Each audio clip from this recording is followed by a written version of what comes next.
by Adarsh Music World. Krishna recording studio Delhi.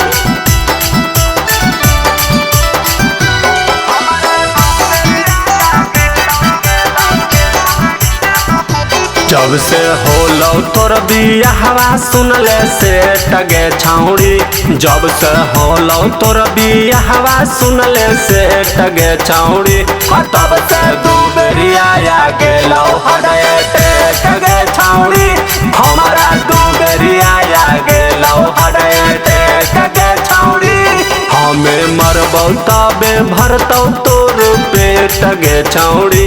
हमें मरबौ तबे भरतौ तोर पेट गे छाउड़ी।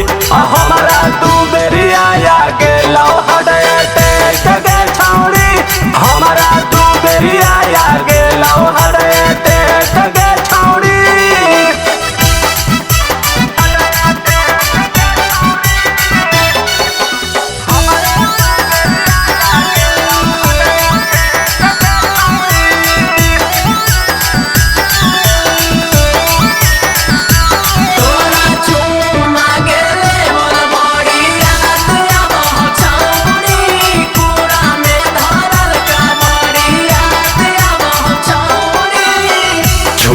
से चिर के तोरे लिखल हलियो नाम गे।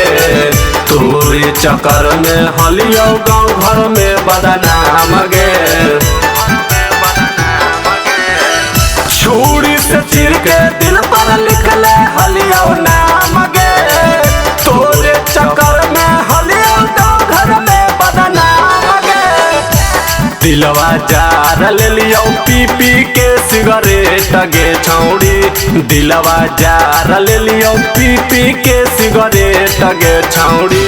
तब से दू बेरिया गेलो हडे गे छाउड़ी। तब से दू बेरिया गेलो हडे गे छाउड़ी।